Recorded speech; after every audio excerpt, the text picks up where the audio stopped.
네,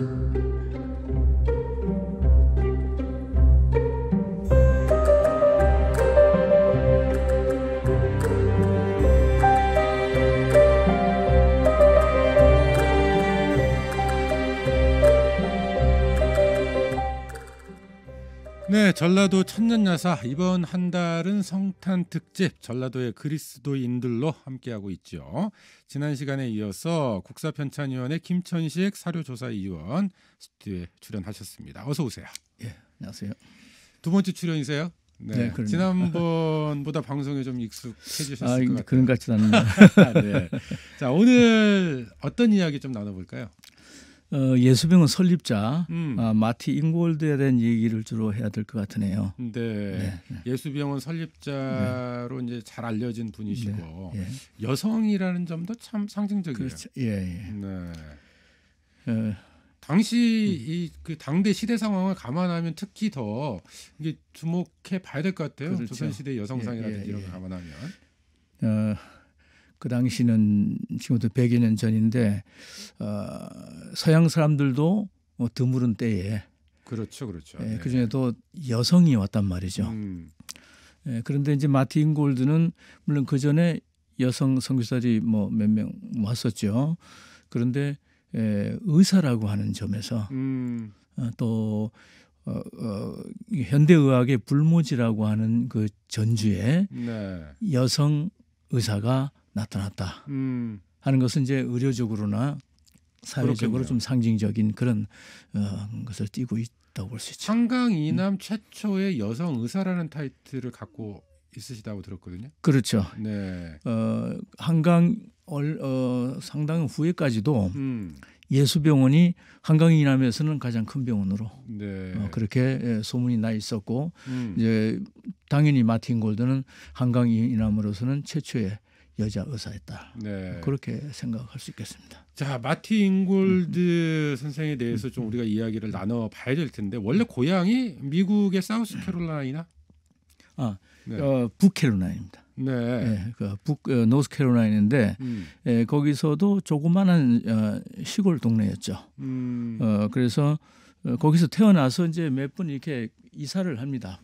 군 이사하기 때문에 그러다가 이제 고등학교 시절부터 이제 이렇게 그 기록들이 이제 남아 있고 그다음에 대학 뭐 그렇게 쭉 그 마틴 골드에 대한 얘기가 이제 이어져 나옵니다. 네. 어린 시절은 좀 어땠어요? 어린 시절은 이제 제가 그때 말씀드린 건 모르는데 저는 이제 궁금하면 찾아가 보는 스타일이에요. 그래서 태어난 곳, 그 서너 살 때까지 살았던 곳 쭉 다 고등학교, 대학 다 찾아봤는데요. 어렸을 때는 이제 상당히 그 동네 오빠들 따라다니면서 뭐 개구장에 노릇도 하고 그렇게 했는데 한 4살, 5살 때부터는 그래도 이 어른들이 보기에 저는 참 기특하다. 근데 상당히 좀 기지가 있고 어릴 때부터 그렇게 그게 나타났던 것 같아요. 이 얘기는 그 잉골드 오빠의 손녀 한테서 이제 들은 얘기입니다. 가수님 만나게 들었는데 그 어머니가 일찍 돌아가셨는데도 불구하고 이제 꼬마 때라 막 당황도 할 텐데 그러지 않고 잘 그 위기를 넘겼다고 하는 그런 게 있고 또 이제 글자도 몰라도 오빠들 그 등록으로 성경 읽는 거를 보고 또 뭘 하면 지가 또 방에 구석 가서 지가 기도한다고 쭝울쭝울대기도 하고 뭔가 그 신앙적인 가정이다 보니까 이제 어릴 때부터 그런 이제 분위기 속에서 자란 것 같아요. 그러다가 의대를 갔어요? 예, 의대는 이제 대학을 졸업하고 대학을 여러 개 나왔어요. 그 의대를 간 것은 그 남캐롤라이나에서 이제 가정교사 노릇을 하게 되죠. 근데 거기서 교회가 지원을 해주게 되죠. 그러니까 그 내가 의료 선교사로 나가려면 의사가 돼야 되지 않는가. 그래서 일반 대학은 나왔지만 그 의과대학을 사우스캐롤라이나에서 북캐롤라이나 또 와가지고 볼티모어 쪽으로 북캐롤라이나가 아니라 볼티모어에 와서 여자 의과대학을 들어갑니다. 그러니까 의료 선교를 목적으로 의대를 간 거군요. 그렇죠. 자, 그런데 의료 선교지가 여러 곳이 있을 것 같아요. 근데 그 당시에 이제 조선이라고 하는 나라는 잘 알려지지도 않았고 그렇죠. 이런 나라일 텐데 어떻게 조선까지 오게 됐을까요? 그걸 보면 물론 한국으로 오게 된 것이 뭐 정확한 기록은 없어요. 그런데 이제 그걸 유추를 해보면 뭐 24, 5살 때 활동하던 지역이 그 인근에가 이 지금 한국으로 온 선교사들이 여러 대 있어요. 그중에 이제 테이트 지난번에 했던데 테이트하고는 5살 차이예요. 네. 근데 같은 시기에 대학생으로 청년으로 활동을 하게 되죠. 거기서부터 이제 데이트를 이제 알게 됐을 것이고 네. 서로 연락을 했겠죠. 그러니까 아마 그 얘기가 나오지 않았는가. 선교사 올라면은 한국으로 네. 오게 좋겠다. 그것이 어디서 증명되냐면은 배를 타고 한국에 제물포 오잖아요. 네. 제물포의 마중을 테이트가 나가요. 이게 서로 쭉 그런 영향을 받았겠군요. 그렇게 네. 그렇다고 볼 수 있죠. 예. 30의 나이로 이제 의료 예. 선교의 목적으로 조선 땅을 밟게 예. 되죠. 예. 근데 무슨 생각으로 어떤 사역을 펼쳤는지 좀 이런 게 궁금한데 당시에 그 사역을 생생하게 담은 일기가 네. 존재한다고 들었거든요. 예. 네. 그 일기에 몇 가지를 제가 적어왔는데 그걸 네. 보면 이 마틴 골드의 생각이 어땠을 것이다 알 수 있을 것 같아요. 네. 보면은 그 파송 예배를 보는 날입니다. 거기서 이제 그 뭐라고 생각하냐면은 나는 이 파송 이날을 5년 동안 기다려왔다. 대충 뭐 하다가 나 선교사를 가 이것이 아니었다는 네. 얘기가 되죠. 5년 동안 기다렸다는 얘기가 나오고 그리고 나는 이제 그 하나님이 돌보시기 때문에 네. 나는 두려움이 없다. 그런 얘기도 하고요. 다만 내가 가서 사역을 할 때에 내가 너무 뭐 이기적이거나 세상적인 방법에 의존하지 않을까 그것만 염려가 된다. 네. 그리고 이제 일기장 첫 장 맨 마지막에 보면 내가 거저받았으니 거저 줄 수 있게 하소서. 그러니까 지금까지 살아온 것이 다 하나님 은혜라는 거죠. 네. 그 은혜를 내가 갚을 수 있도록 해달라. 그런 그 기도 같은 게 일기장이라기보다는 뭐 신앙 간증 같아요. 네. 근데 그거를 일기장을 파송 예배 드리고 온 그 1897년 7월 18일 네. 그때 집으로 와서 이제 그 일기장을 쓰기 시작하죠. 그것이 1929년까지 써요. 네. 예. 그 일기장은 근데 어떻게 뭐 지금 어디에 남아 있는 거예요? 일기장이 이제 그 카피본이 네. 몇 군데 있어요. 근데 이제 친필 그인데 물론 그것도 있고요. 또 이제 선교사들이 네. 이렇게 이걸 이렇게 만들어 전을 책자로도 책자로 만들어져 이렇게 있어요. 해서 네. 그 전을 뭐 보고서 같은 거 하고 그다음에 일기가 쭉 그렇군요. 나와요. 네. 이걸 리타이핑 해가지고 우리가 알기 쉽게 그렇게 해놓은 것들이 자, 있습니다. 그 일기 바탕으로 몇 가지 이야기를 좀 더 나눠봤으면 네네. 좋겠는데 일단 예수병원의 설립자잖아요. 그 그렇죠. 예수병원에 대한 역사, 예수병원의 네. 역사도 좀 살펴볼 수 있을 텐데 처음으로 예수병원이 문을 열었던 곳 이게 서문박 은송리 초가집이요? 예, 예. 네. 예. 어디쯤인 거예요? 이게? 그게 지금 약간 명확하진 않아요. 저도 네. 찾고 있는 중인데 자료를 찾고 있는 중인데 은송리라고 하면은 지금 완산교회 네. 그 인근을 얘기를 해요. 그래서 그 인근에 그 터가 있는데 네. 저도 이제 가봤지만 거기를 얘기하고 근데 얼마 전에 제가 이제 입수한 자료에 보면은 조금 더 달라요. 네. 그래서 이거는 번지수 여러 찾아서 그거를 좀 정리를 해야 되지 않나. 근데 그건 이제 예수병원 제가 네. 될 일인데 여러 설들이 좀 있나 보네요. 예, 좀 네. 그래서 막 목소리 큰 사람은 뭐 여기다 막 이렇게 하는데 일단은 예. 완산교회 현재 완산교회 자리 그 인근 그 인근 예, 거기가 그렇죠. 이 처음 터를 잡은 곳이다. 그렇죠. 네. 예. 처음에 예수병원이 지어질 때는 초가집이었고 그렇죠. 네. 초가집이라기보다는 그 선교사들이 시내로는 못 가니까 네. 그 이제 강릉에서 했단 말이죠. 근데 집을 두 채를 사요. 네.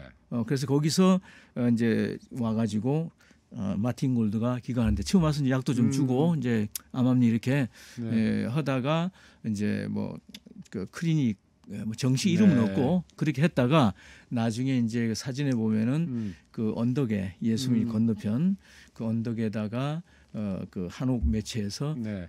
그 병원을 설립을 하고. 그게 이제 네. 1898년 11월 3일입니다. 그럼 현재의 예수병원 터로 옮겨온 건 언제쯤이에요? 그거는 이제 한 몇 군데 이렇게 두 분 정도 이렇게 옮기는데 네. 1971년에 지금 현재 자리 말씀하시는 거죠? 네. 예, 현재 자리. 그러니까 1971 71년에 예. 네. 그때도 한강 이남에서 가장 큰 현대식 병원이다. 네. 하고 그때 이제 그 오픈식 할 때 아마 전주 생긴 이래 세계적인 외국 손님들이 온 것은 처음이자 네. 마지막. 그게 이제 1971년. 71년. 아니 근데 그 전에 해방 후에 이승만 대통령이 예수병원을 찾은 적이 있다고 네, 들었거든요. 네. 그거는 네. 구병원. 구병원. 예, 구병원에 찾아오게 됩니다. 그 구병원도 네. 그러니까 한국에서 가장 큰 병원 가운데 하나입니까? 그렇죠. 그것도 상당히 큰 네. 병원이죠. 예. 예, 이긴데 사진에 지금 이승만 대통령 부부가 네. 지금 이제 닥터 크레인 우리 이름으로는 구바울이라고 하죠. 네. 구바울 원장님이 그 안내를 하는데 제가 그래서 그 뒤에 있는 건물이 예수병원이죠. 예. 전주 옛날 예수병원. 구병원. 네. 그래서 제가 이제 은퇴 후에 이제 이분이에요. 네. 직접 찾아가서 만나뵙군요. 얘기 뭐 여러 가지 얘기 들었는데 뭐 재미난 얘기도 많았고요. 네. 그렇습니다. 어쨌든 그때 처음 생길 때부터 그랬고, 네. 그렇죠. 가장 규모가 큰 그런 병원. 그렇죠. 네. 예. 근데 그한마 시기 처음에 이제 문을 열던 시기를 보면 현대의학이 보급되기 전이잖아요. 그렇죠. 네. 예. 뭐 당시만 해도 뭐 이 치료 방식이라고 하는 게 좀 많이 어려웠을 것 같아요. 그렇죠. 왜냐하면은 이제 마틴 골든 현대의학을 하는 사람이고, 근데 여기서는 어떤 그 비과학적인 뭐 하더라도 단방력 쓴달지 이런 그런 것이 있었고 또 그다음에 그 서양 의학에 대한 그 인식이 부족한 그런 부분들.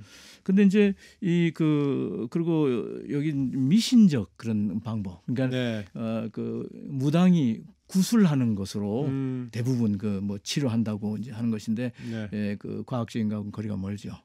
그런데 그래서 뭐 모든 것은 귀신 때문에 그렇다고 하는 그런 팽도 있었고 그런데 이제 그 처음 와가지고 우리가 언뜻 생각하면은 이런 그 서양 의학과 우리 한국 의학과 이제 그 충돌될 것 같잖아요. 네. 근데 그러지 않았어요. 그 조화가 가능했죠. 근데 그것이 그 서울서부터 이게 좀 그 배타적인 어떤 그 태도보다는 그 상호 그 보완적인 그런 사고 방식을 그래도 암암리에 가지고 있었던 것 같아요. 네. 근데 그게 좀 다행인 거죠. 만약 그게 아니었다면 마틴 골 힘들 뻔했죠. 그렇겠죠.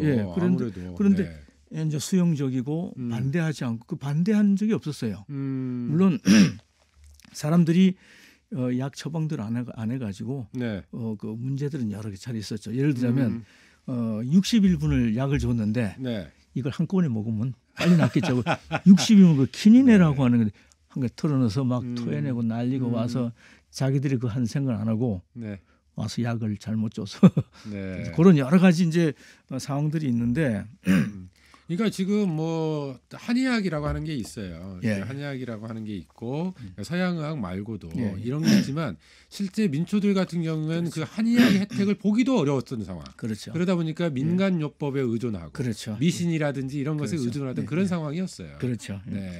거기에 새로운 현대의학을 가지고 그것도 푸른 눈의 여의사가 들어와서 약을 처방하고 치료를 하니까 좀 놀랍기도 하고 그랬을 것 같은데 의외로 잘 받아들여졌다. 거기에는 제가 생각할 때는 그 마틴 골 인내심이라고 그럴까. 그래도 우리 전주 시민을 그래도 사랑하는 아까 그랬잖아요. 거저받은 은혜 거저줄 수 있게 하소서 그런 마음으로 왔기 때문에 상당히 노력을 해요. 거기서 오는 이제 사람들이 보면 알잖아요. 이 양반이 우리를 위해서 하는 것이다.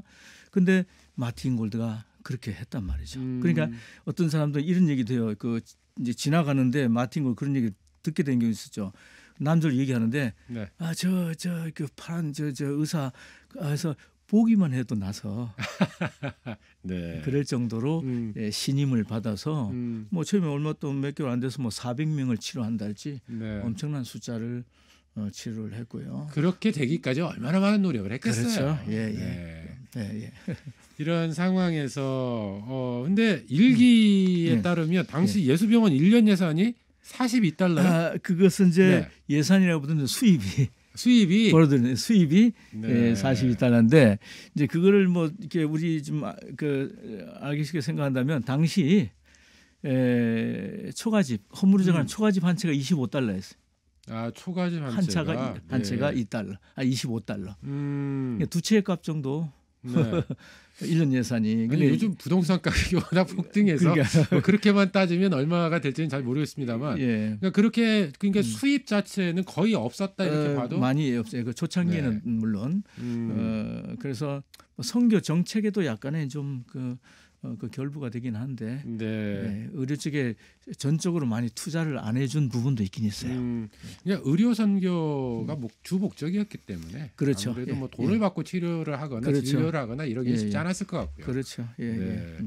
당연히 그 서울 세브란스 거기하고는 비교가 안 되죠. 비교가 안 됩니다. 거기는 엄청난 수입이 거기는 그렇죠. 엄청난 그리고 이제 서울에서 직접 이제 그 모든 선교 자금이 서울서부터 이렇게 또 되는 것이니까 또 북장로교, 남장로교 또 틀리니까 예산의 그때 그 규모가 거기하고는 전혀 비교. 뭐 지금도 예를 들어서 규모나 그런 거 봤을 때 예수는 비교가 안 되듯이 서울과 지역의 불균형은 그때 당시에도 있었네요. 그렇죠. 그렇다고 봐야죠.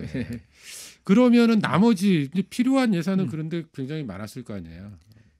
필요한 그 수입이 그렇게 적지만 뭐 써야 될 곳은 많지 않습니까? 그런데 이제 그게 선교사들이 예를 들어서 전략을 하는 그것도 많이 있어요. 그래서 나중에도 보면은 제가 있을 당시도 선교사들이 이 원장이라 하더라도 평의사보다 월급이 작아요.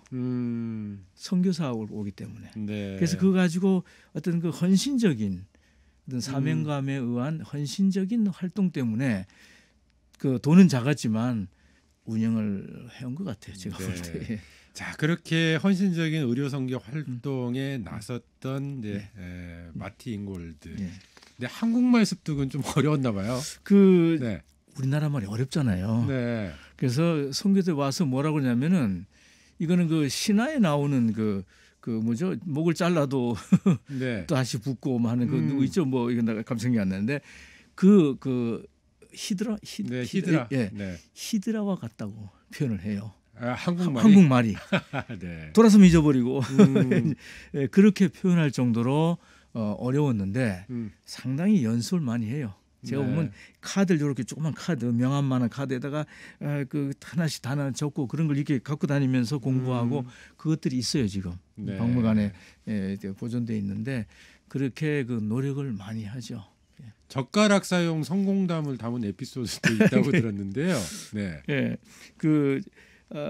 한 76세 되신 어느 어른의 생일 잔치에 초대를 받아요.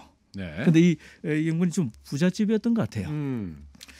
갔더니 이제 그 서양 사람이니까 젓가락을 놔놨겠죠. 포크 대신에 이거를 하려고 하니까 쉽지 않잖아요. 그렇죠. 근데 끝까지 해요. 근데 주위에 사람이 보다가 우습잖아요. 그걸. 그러니까 어떤 여자가 가서 이렇게 꼬챙이 같은 걸 갖다 주게 찍어 먹으라고. 근데 거절하죠. 끝까지 젓가락 가지고 끝까지 합니다. 제대로 밥 못 먹어도 그 젓가락질을 하게 되죠. 그러면서 이제 여러 가지 음식들도 쭉 기록을 하는데 뭐 순물할지 무슨 뭐 튀김, 근데 뭐 생선도 나오고 그런 거 와서 잘 사는 집이었던 것 같아요. 전주밥상이잖아요, 그게. 그렇죠. 그래서 뭐 우리가 먹을 수 있는 그 옛날에도 그런 기록이 나와요. 그 좀 전주밥상에 대한 평가는 좀 어떤가요? 이게 이제 특히나 이제 고춧가루가 섞인 것은 도저히 못 먹을 것 같고 그래서 이제 먹다 보면 지금 보면은 좀 이상한 그 음식이 있었지 않겠어요? 근데 그런 게 나오면은 슬쩍 옆으로 줘요. 그럼 옆에 있는 사람이 또 그걸 받고 얼른 먹어버리고 그다 먹은 채하고 그냥 끝까지 이렇게 거기에 이제 익숙해지려고 노력하는데 그 이유는 그 사람들이 저 사람은 뭐 서양에서 와가지고 음식이 우리하고 다르고 먹는 거 다르기 때문에 우리가 다를 것이다. 약도 다를 것이다. 우리한테 아무리 이런 얘기를 들었단 말이죠. 그래서 거의 의도적으로 나는 다 할 수 있다. 먹는다면서 보여주기 위한 그 끈질긴 노력이죠. 그것도 일종의. 조선인들과 성탄절을 보낸 일도 기록해 뒀더라고요. 네. 근데 당시에 이제 일제 강점기 시절 아니겠습니까? 일제 강점기의 성탄절의 의미 좀 어떤 거였을까요? 그것은 제가 생각할 때는 이제 일제 강점기를 먼저 얘기하게 되면 이제 정치적인 문제로 비화될 수가 있는데 당시만 해도 정치적 관련을 안 맺으려고 해요. 근데 기록에 보면 이제 성탄절이 되면 이제 부인들 초청해가지고 뭐 카드도 주고 또 뭐 먹는 것도 서양 음식 만들어주고 또 올겐들 쳐서 하고 뭐 사진도 벽에 다 붙여서 이렇게 보여주고 이제 그런 일을 하죠. 근데 그 어린이 예배에 성경을 택하는데 누가복음 2장 1절로 20절까지 택해요. 그거는 예수님의 태어난 그 광경을 그대로 이렇게 그림 보듯이 알 수 있는 거잖아요. 그걸 어린이들한테 해요. 근데 이제 그걸 끝나지만은 물론 기록이 안 나오는데 내 생각은 그 좀 가면은 4장에 또 다른 기록 포로된 자에게 자유, 그다음에 눈먼 자에게 다시 보게 함, 그다음에 눌린 자에게 자유. 이건 그 당시 드러내놓고 말하지는 못하지만 그러니까 이런 성경을 통해서 눌린 자의 당시 일제에 눌린 우리 그 민족에 대한 암암리에 자유에 대한 얘기를 하지 않았을까 그렇게 생각이 듭니다. 마틴 잉골드 선생 의료 사역이 언제까지 이어지죠? 28년 동안 하게 되는데요. 1897년에 와서 1925년까지 합니다. 그런데 그 관두게 된 것은 뭐 사명감이 없어서 그보다도 건강상의 문제. 그 남편 테이트 선교사님이 건강에 문제가 생겼어요. 그래서 할 수 없이 1925년에 같이 이제 귀국을 하게 되죠. 구한말 기독교 단순히 최신 의학을 전수해 준 것뿐만 아니라 절망에 빠진 조선인들에게 희망의 빛이 되지 않았을까 이런 생각이 좀 드네요. 저도 그걸 이제 느끼는데 물론 그냥 언뜻 생각했을 때 선교사 많이 있었을 때는 그 선교 동산이 빛이 나는 것 같고 뭔가 밝음이 있는 것 같고 그런 느낌이 들었어요. 그 선교사 그 자체가 희망이었지 않는가. 우리의 희망을 줬기 때문에 저는 깊이 있게 말한다기보다는 그런 어떤 분위기에서 그 성에서 희망 자체가 되었다. 저는 그렇게 생각이 듭니다. 구한말 기독교의 역사 모습을 살펴보면서 2020년 오늘날의 한국교회 모습을 좀 겹쳐 보게 되네요. 뭐 이건 좀 델리케이트한 문제인데 제가 뭐 신학자도 아니고 목회도 아니기 때문에 뭐라고 얘기하면 조금 좀 거북스럽고 한데 아마 이제 달라졌죠. 달라진 게 왜 달라졌냐? 본질에서 약간 이제 벗어나는 같은 게 거기서 오는 것 같습니다. 자, 성탄 특집으로 전라도 천년야사 진행하고 있는데요. 전라도의 그리스도인들 2부 예수병원 설립자 마틴 잉골드 선생의 삶과 사역 조망해 봤습니다. 다음 주 새로운 또 그리스도인으로 함께 하도록 하겠습니다. 국사편찬위원회 김천식 사료조사위원이었네요. 오늘 나와주셔서 고맙습니다. 감사합니다. 네, 생방송 사람과 사람 오늘 순서 마무리합니다. 함께해 주신 여러분 고맙습니다.